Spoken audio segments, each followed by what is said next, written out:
Les amis, bonjour, j'espère que vous allez bien. C'est votre boy Galsten. Élimination du Real Madrid en quart de finale de Ligue des Champions au Bernabeu, au Santiago Bernabéu. Défaite, c'est même pas un match nul hein, pour ceux qui n'ont pas vu la fin du match, parce que je pense qu'il y a certains supporters du Real qui n'ont pas fini le match, qui ont dû voir 1-1 à la 90e minute et ensuite qui sont partis.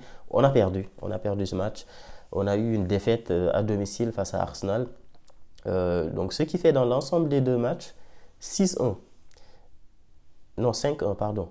On a perdu au match aller 3-0 et ensuite à domicile, tout le monde s'attendait à ce que le Real fasse encore un miracle. Au final, on a perdu 2-1 dans un match où on était complètement absent.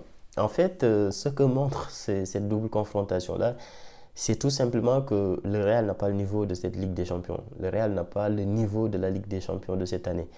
Et cette double confrontation l'a montré. Et très sincèrement, je pense que Arsenal, ils ont joué ce match en se disant, c'est au Bernabeu, on va pas trop forcer, on va jouer tranquillement parce qu'au Bernabeu, tout peut se passer, etc. Si le Real marque, on peut prendre derrière un 2-0, 3-0. Il peut y avoir une remontada. Je pense que ça a dû jouer un peu dans leur tête et donc ils n'ont pas trop forcé. Mais je pense qu'Arsenal, il force dans ce match-là. Il gagne le match 3-0 facile. Facile. Le Real est désorganisé à un niveau tellement... Tu as l'impression que c'est une équipe de match du dimanche. Tu as l'impression que c'est tes cousins du quartier qui jouent un match de dimanche. Mais c'est pas possible. Tu ne peux pas jouer comme ça quand tu es une équipe qui joue une quart de finale de Ligue des Champions. Moi, je peux comprendre une équipe comme Atlético Madrid qui vient et qui gare le bus. Au moins, tu connais la tactique, c'est garer le bus et ensuite, en contre-attaque, partir en contre. Je peux comprendre des équipes comme le Barça qui gardent la possession de la balle et même si parfois, quand tu leur prends la possession, ils se retrouvent en difficulté. Mais pourquoi pas, il y a une idée de jeu, il y a quelque chose qui est mis en place. Au Real Madrid, je ne parle même pas de défendre en bloc bas ou bien garder la possession. Je ne parle même pas de ça. Mais même dans la construction des actions, tu as l'impression qu'il n'y a rien qui est mis en place. Il n'y a rien, il y a assez dégueulasse. En fait, quand tu vois Lucas Vasquez sur au moins 4, 5, 6 occasions faire des centres, centres vers le but à partir du milieu de terrain ou bien complètement excentré, tu le vois faire des centres. Alors que tu as un attaquant qui s'appelle Kylian Mbappé qui a jamais marqué qui a jamais marqué un but à la tête, tu centres pour qui? En fait, quand tu es un entraîneur, comme Carlo Ancelotti, enfin Carlo Ancelotti n'est pas un entraîneur, mais quand tu es un entraîneur, tu connais ton équipe quand même. Dans une tactique, tu sais que ton attaquant, ce n'est pas un gars qui met des têtes. Il n'est même pas présent à la surface. À quel moment tu demandes à ton latéral de faire des centres? Ou bien peut-être qu'il n'a pas demandé à Lucas Vasquez de faire des centres. Et donc, c'est Lucas Vasquez qui a pris ses décisions de faire des centres. Et c'est encore pire. Ça veut dire qu'il n'y a aucune consigne. Donc, c'est soit Carlo Ancelotti, il a donné des consignes à Lucas Vasquez de faire des centres. Et dans ce cas-là, Carlo Ancelotti est nul à chier parce que je ne comprends pas comment tu fais des centres avec un attaquant qui n'a jamais marqué de la tête et qui n'est même pas présent dans la surface de la réparation. Ou sinon, il n'a pas donné de consigne et donc c'est Lucas Vasquez qui fait ce qu'il veut, ce qui veut dire que c'est encore pire parce que ça veut dire qu'il n'y a pas de consigne de jeu. Enfin, je ne comprends pas. Et l'autre aspect, c'est Vinicius qui certes, bon, en deuxième mi-temps était un peu mieux et il a essayé. Franchement, c'était le meilleur joueur du Real.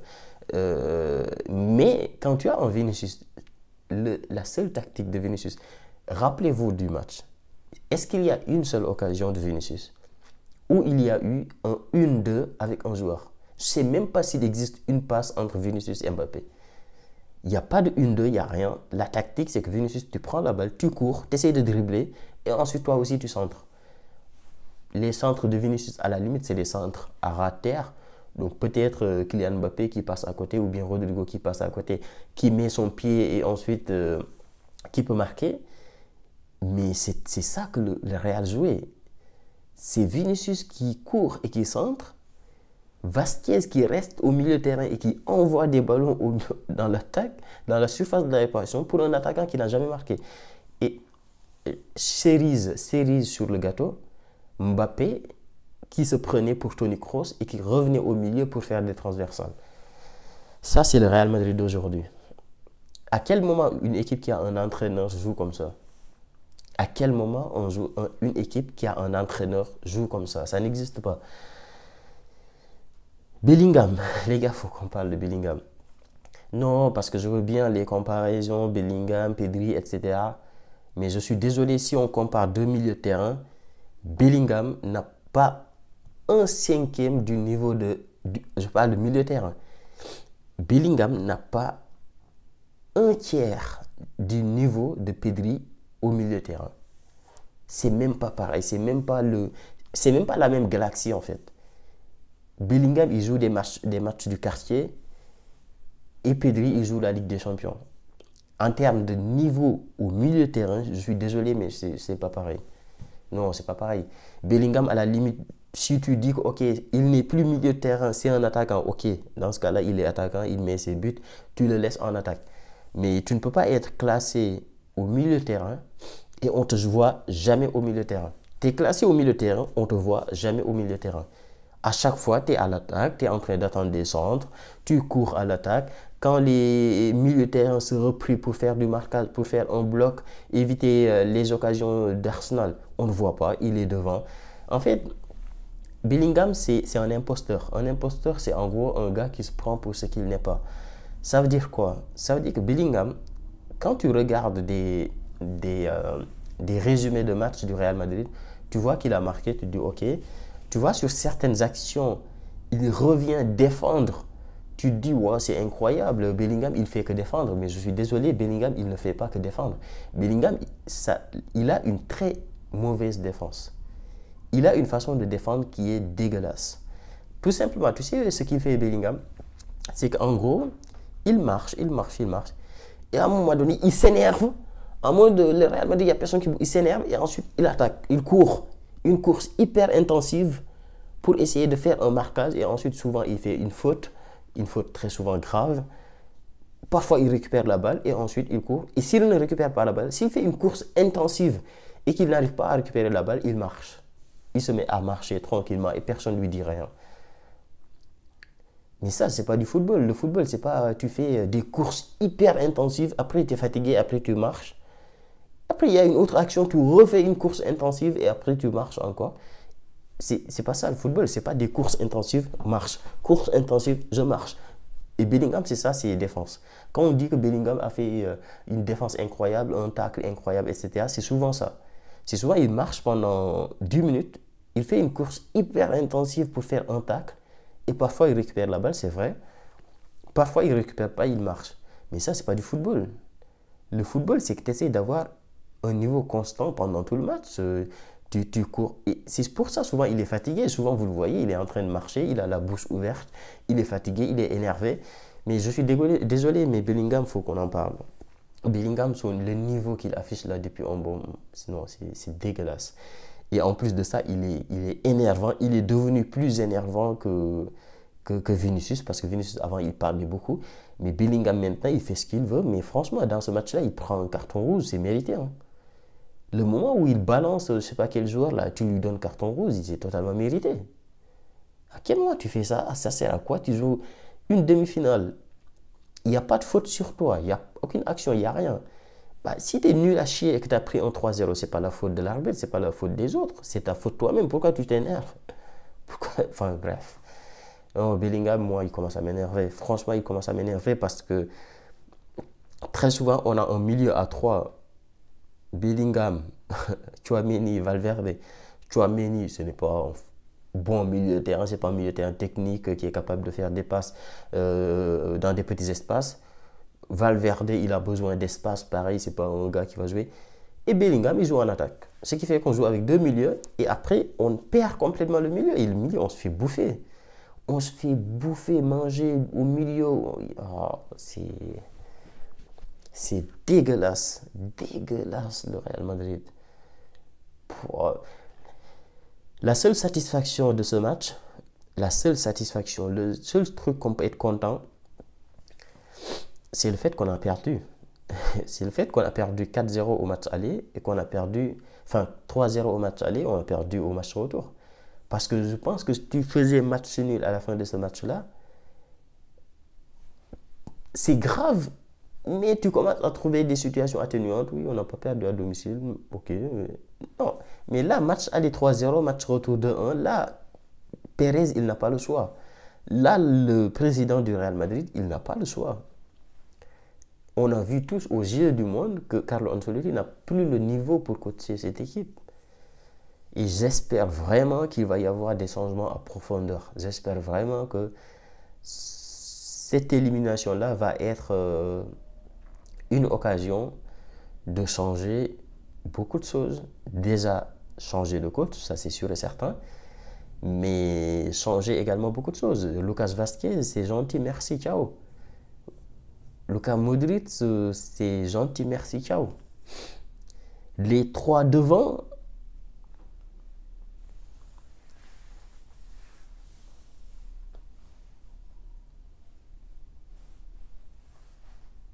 les gars, ça ne marche pas.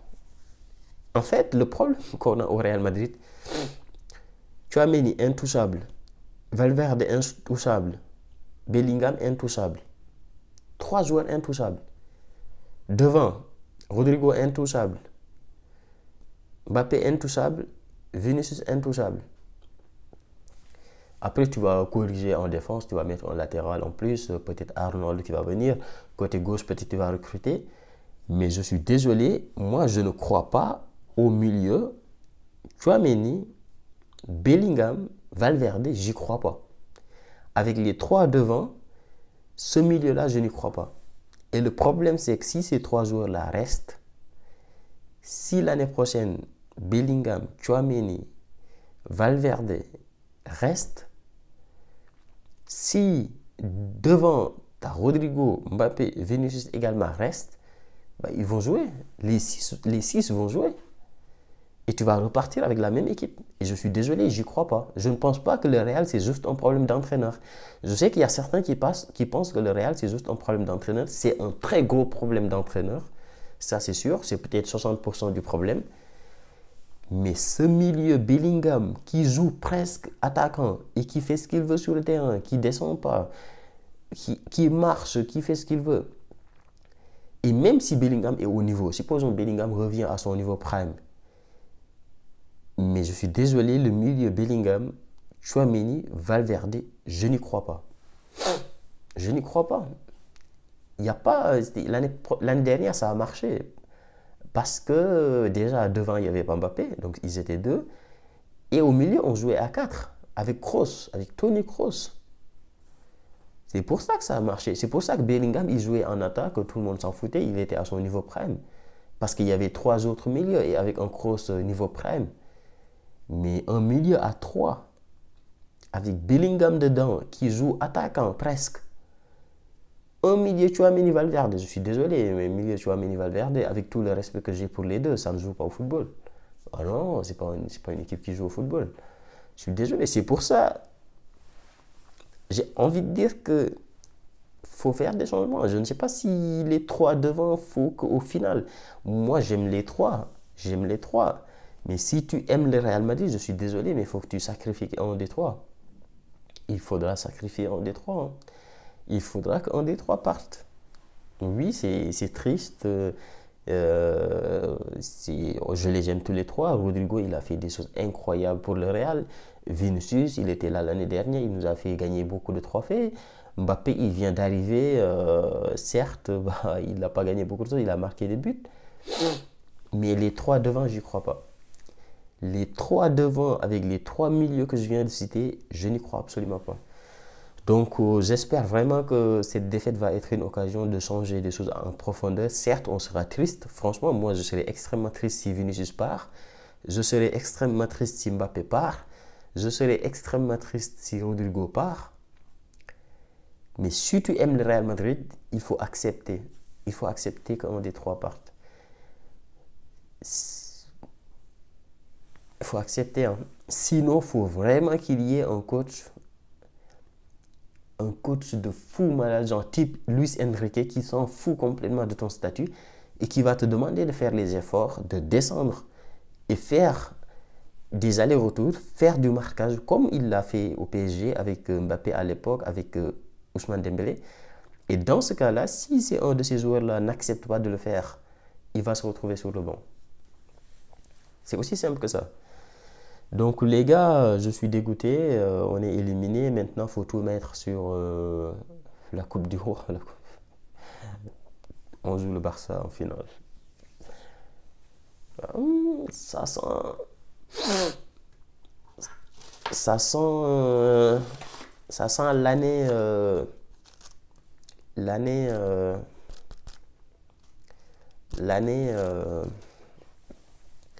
en Liga, tu as 4 points de retard. En Coupe du Roi, tu joues le Barça en finale.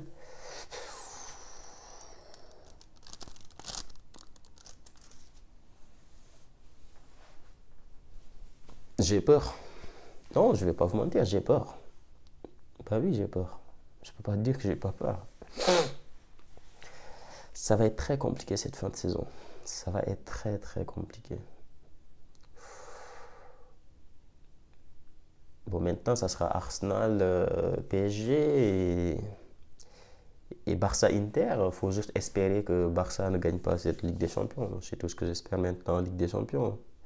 Je m'en fous des équipes qui restent. Tout ce que j'espère, c'est que le Barça ne gagne pas cette Ligue des Champions. C'est tout. Voilà les gars, les amis pour cette vidéo. Abonnez-vous, likez et nous on se dit à très vite pour une nouvelle vidéo. Certainement, on va essayer de faire une vidéo demain pour débriefer en détail. Allez, ciao.